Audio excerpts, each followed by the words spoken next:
So I'm sitting here watching this and imagining Mark sitting in the corner, Mark Mendelsohn. He'd be wearing a big tweed jacket, far too heavy for this sun, a bow tie.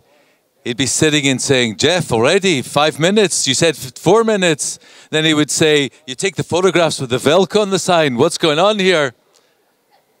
And my life, but certainly Edna's, Noam, Omer, and Aaron's life changed on the 15th of November. None of us could ever imagined that happening, and none of us could ever imagine having the Board of Governors without Mark. And I can tell you that we thought long and hard about how we would remember Mark.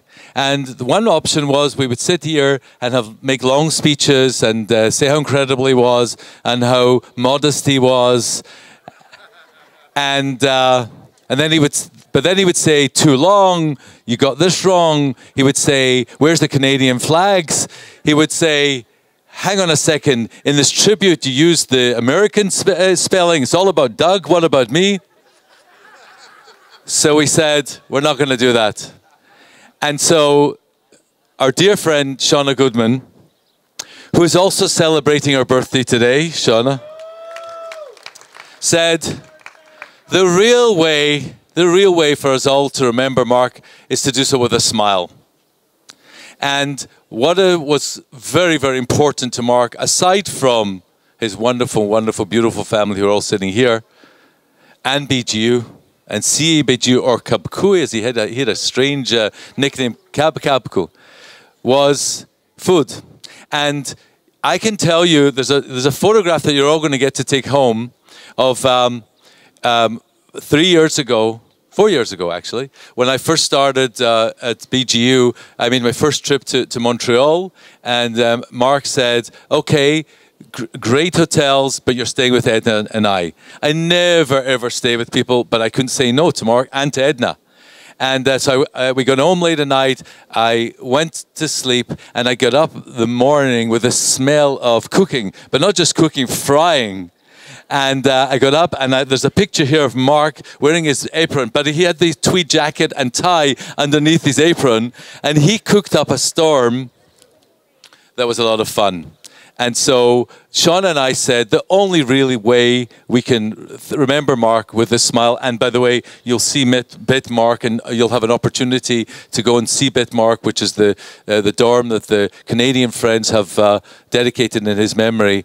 And it's a beautiful dorm, and we went to see it yesterday, and I think know that Mark would be very proud. But the only way to really do it is to remember Mark through food. So Shauna Goodman, please.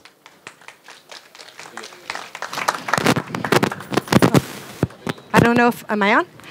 Hi, everybody. It is a real privilege to be here today to Mark, literally. And to know Mark is to know everything that he loved. And I think I'm standing next to somebody who he really, really loved. And I may get a little emotional.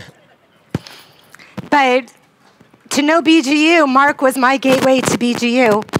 And he would pick me up in Renana, and we would talk in the car for an hour and a half about every meal he ate, he thought about, he dreamt about, he reminisced about, and it really was a friendship, you know, that grew from a place that he adored.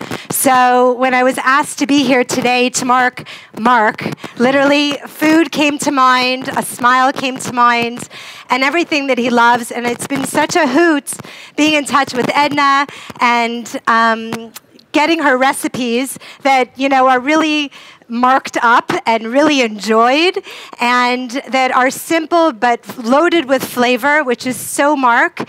And they're your gifts to go home and also remember Mark, because that's what Mark was about, was sharing everything that he loved.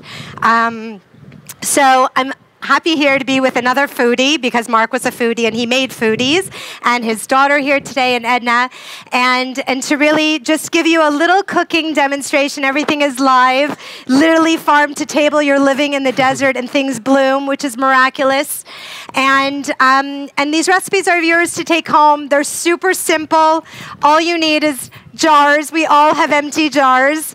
And we're going to talk about the recipes. We're going to share some stories because I have Noam here, his son, to bring some life and bring some ta'am, some taste to the recipes, because that's really what recipes are about. It's our connection to the loved ones. It's a connection to our families. And I think Israel, like no other country, celebrates the connection to our families' recipes. And they all live side by side here. And I think that's why Israel wins every James Beard Award, every restaurant award, because so many flavors are juxtaposed together, because we celebrate life, we celebrate our history, and we look forward. So I'm excited to share Mark's recipes with all of you. The recipes are complete. I tested them on my family, so they work, I promise you. And that's really annoying when people leave out recipe ingredients. So I promise you, my family has given the big hechsher to this, so they're yours to keep. And the highest compliment is when you share your recipes. So the first recipe, Noam, we are going to be making your dad's famous barbecue sauce. Amazing. So when you think about barbecue sauce, you think about your dad. But what meal comes to mind? Like, does he marinate the meat? Is it beef? Is it chicken? Is it fish? Like, where? This just Mark's barbecue sauce. So I don't think my father was known for making just one type of meat in his barbecues. I think there was always 3, 4 different types of meat. Chicken, steak, maybe some sort of sausage of some kind. So those are the main staples, and maybe some vegetables that would go on the side, some grilled peppers, onions, and things like that. But he was a foodie, so everything was on the plate all the time. No matter if it was just for 4 or for 20, he was cooking a lot of food. A lot of food. So I imagine like volume was, is this working? Volume is something, because Mark doesn't, as we see, he doesn't eat and just enjoy by himself. He shares, and that's why we're all here today.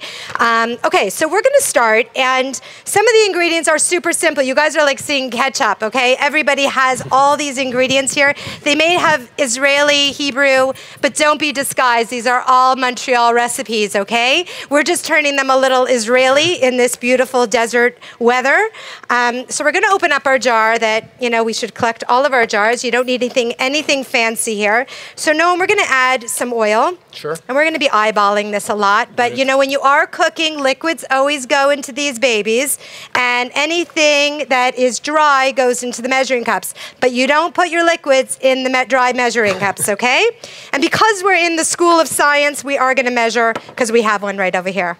So we're going to put 1/4 cup of olive oil. Great. And always put it on the table to get the meniscus. There we go. There we go. I'm no science. I'm a daughter of a pharmacist, but that's it. There you go. So we're going to pour that in. Yep. 1/4 cup of oil. We're going to do 1/2 cup of ketchup. And now that our oil's in our jar, it's slicky, so our ketchup should fall out, especially if you're doing anything honey. When you make a honey cake, you always measure the oil first, not the honey, because you'll be digging and losing a lot of it. So you can give a good squirt in there, here. 1/2 cup. All right. Yep. 1/2 Ooh, cup. there you go. Keep squirting. It's live. Here we go. And we're gonna, very good. And we're kind of camping here. We have very minimal utensils. So you found the spoons? Yeah. I found the forks. Okay. So if we can do this here, you can do this anywhere. There you go. Uh-oh. There we go. 2 tablespoons of some Dijon mustard. Perfect. And our magic, because we are in the land of garlic, because everything meaningful has garlic here. We're going to use 2 cloves of garlic. This is a bulb of garlic for everybody. These are cloves. Very important to identify the ingredients. And what we're going to be doing is we're going to be pressing the garlic in our garlic press. And only in Israel, so efficient, you get double. You can slice the garlic or you can mince the garlic. So I have not seen you that. decide. I know it's from Israel. I live Something here. to bring home, 45 shekels. Here we go. There we go. Push it right in. Yep. And the garlic should be firm. There you go. Good. You're improvising. Yes. I'm improvising. You are. Okay, open it up again, because we're loading up lots of, oopsie, wrong side. There you go. Push it in. And then we're going to add 2 tablespoons of brown sugar. And if you're a Montrealer, what would you use instead of brown sugar? You got it. And if you're not in Canada and you were in Israel and you made aliyah like me, what would you substitute brown sugar for? Silan. Silan, yalla, there you go. So we are flexitarians here. So 2 tablespoons of some brown sugar. And then we're going to be using our lemons, which I have to tell you, I live in Renana. It's about an hour and a half north. These are still falling off trees, okay? So these are very local. The trick to getting the juice out of the lemon is that you always want to roll the lemon on the counter to literally get the juices rolling. So you want to roll it, roll it, roll it, and literally feel it. Doesn't it feel loose? That is compared to this one. Very, there you go. Right. 100%. So what we're going to do, cut in our beautiful lemon. And what we're going to do is we're going to squeeze out the lemon juice, grabbing another clean fork. We looked for a metal fork. We couldn't find one. Improvising. Something on the shopping list. All you need to do is take your lemon and look. Let's move my glasses. And look how much juice is coming out of this lemon. This is live. That's what. So just so you see, you do not need to use bottled lemon juice. Always go for fresh, and you do not need a plug. All you need is a, don't say plastic, fork, okay? So we have our, look how much just came out of this, and something from nothing. We're gonna take our hands and just, they're clean, I promise you, and we just drained it to get the seeds out, exactly. So we're gonna add 2 tablespoons of some soy sauce. We're gonna just eyeball, you're just gonna eyeball it. And that's going to be the salt and 1/4 cup of some apple cider vinegar. We're just going to go, that's perfect. Apple cider vinegar. There we go. And we don't have that much more room in here. Nope. Okay. Close it. Okay, make sure it's tight. There you go. All right. I'll give you the kavod. Yes. There you go. Let's clap him along.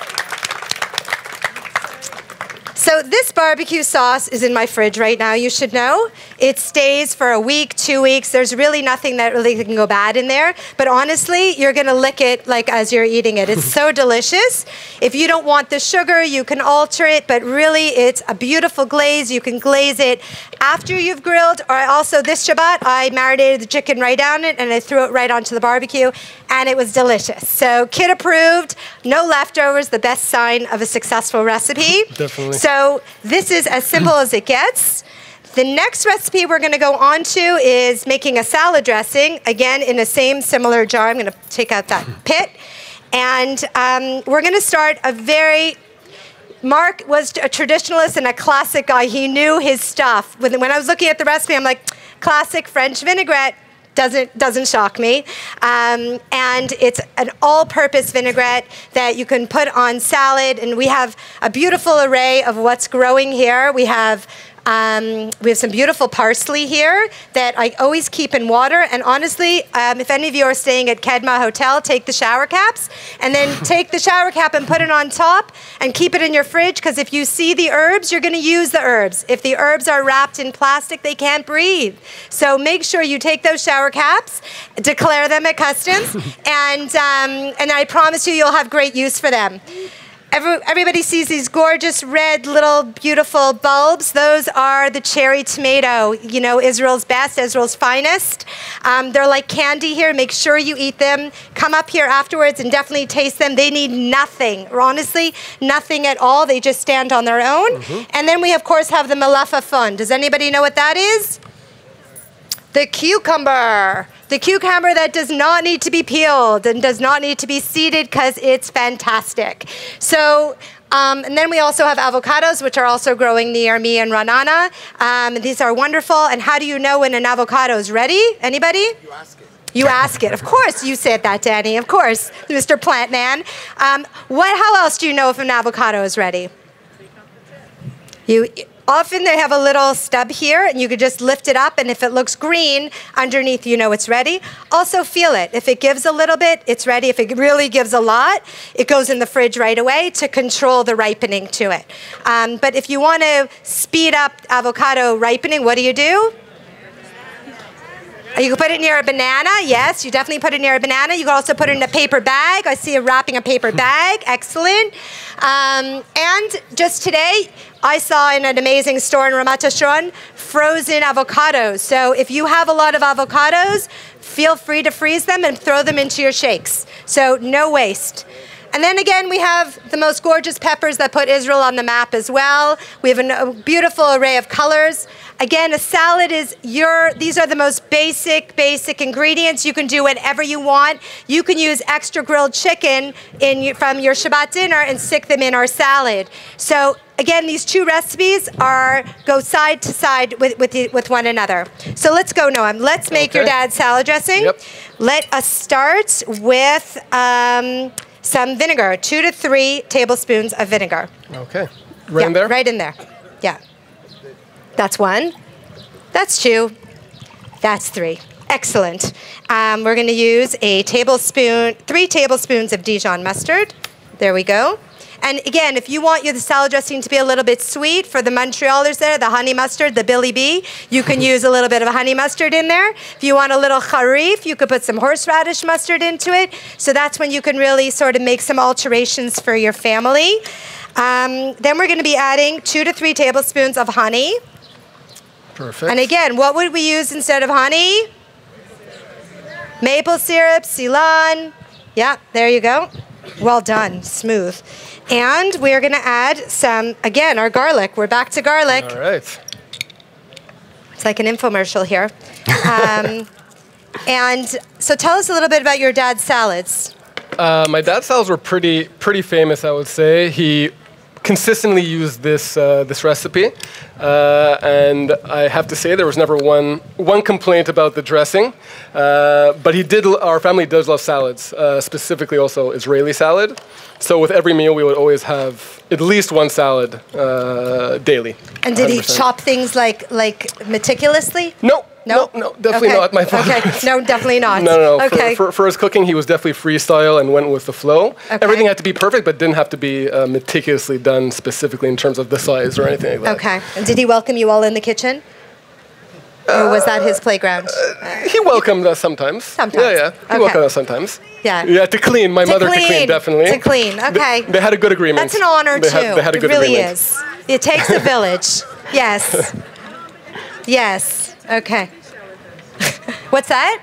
I wanted to say that my brother and my father used to do a pretend TV show where they would pretend that they were on a cooking show together. Ah. I was a little kid. This was not yesterday or last year. This was when I was about 3 or 4. Okay, so who are you? What was your character's name? Oh no, I was Noam. You were but, Noam? Yeah. All But in. I was exactly. Okay. And he was Mark. And what was their Chef famous? Chef Mark and Chef Noam was the name of the TV show. Okay. And yeah, we would be cooking together, and he would give tips to me essentially about how to do things or how to not do things. Right. And one of the first things he ever taught me was how to clean mushrooms properly. How do you clean mushrooms properly? Not underwater. That's true. Because why? What are mushrooms? They're a sponge They're essentially. sponges. We didn't practice, by the way. No. Just saying. Yeah. Yeah. So you just wash it with some damp paper towel. Damp paper towel. And that's it. That's how you get a perfect mushroom. That's right. Yeah. So Okay. that was my first lesson. Okay.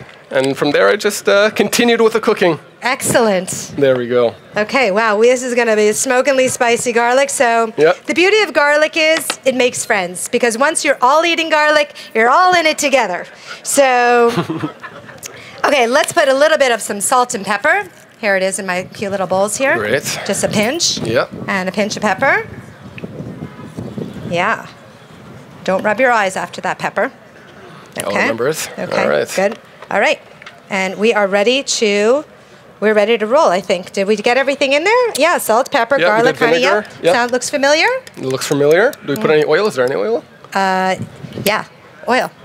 Did we put already? No, we didn't. We did not. No, we did not. So we should Good thing you remembered that. That's the thing with cooking. You have to make sure you call mise en place, putting things in place. So in the TV shows, it has little bowls, so you don't get carried away like me, and I'm being affected by this and seeing you guys and the air. So sometimes you forget things, but the best recipes come from mistakes. So have some forgiveness. There's always another meal. So that's the beauty of our people, that we're always eating. So if you kind of didn't 6 out of 10 this one, I bet you'll get a 10 out of 10 the next one. There you go. There we go. That's smelling. Now, how do you taste the salad dressing? Do you actually take a spoon of it? I do take a spoon. You do? I taste everything, yeah. That's not the right answer. Oh, sorry. Yeah. The right answer is you take a piece of lettuce, because nobody drinks salad dressing. Okay? Oh, thank you. So, and you dip it a little bit All right, into we'll do a it. little dip. No double dipping. No, Okay. just one. Okay. Just a single. Tap, no tap. Seinfeld. There we go. Tap, tap. And now this is how we adjust. We adjust because some people, if they say salt and pepper, you're like, well, what does that mean? So you have to kind of go. Never be insulted when someone salts their food. Everybody has different tolerances of salt, so never take that personally. I don't think it needs anything, honestly. Wow. I think we did pretty good on the first one. Wow, high five. There you go. Yep. That's actually very good. So, wow, why are you so shocked? Yeah, it's your dad's. Yeah. Anyhow, so what we have here, like the TV show, the chopped salad with everything beautifully in, thanks to the Ben-Gurion chefs here. That great food on campus, apparently, right? Here we go. We have our gorgeous salad that's over here. And we have some grilled chicken that is over here. Don't you wish it was so easy? But it really is so easy. I swear to you, I'm setting you up for success thanks to Mark. These are all legitimate. And the bowl is actually still warm. And the chicken has been chopped. Nice chopped salad, super, super delicious and flavorful. And what we can do is we're gonna take a plate. It's our garbage. Go. Let's dress the salad. Sure. Now, when you're dressing the salad, do we pour the whole thing in? No. No. No. No. I gave the right answer this time. Okay, there you go. How much do you put in? I'll put in about a quarter to start. Okay. And then you always could add more. Right. Yeah. It's very hard to take away salad dressing. These are your best friend. Let's go with the There you tongs. go. Excellent. Looking really good. We're going to make a beautiful tower of it. Yeah. Because people like heights. Actually, let's do a small plate. Weight Watchers, here we go. Always eat off small plates. Control your portions. Here we go. There we go. Okay, let's go with more. Yeah, go high. Let's go high. Go high. Keep going. Beauty. And we're going to put the chicken right on top. And a nice addition is always some toasted nuts on top, because you're always trying to think of different textures. So you have a different variety of flavors. Wow. You're going protein, exactly. For any of the vegetarians here, it also works amazing on tofu. So there we go. And b'tei avon to Mark. Very nice. There you go. You'll be proud.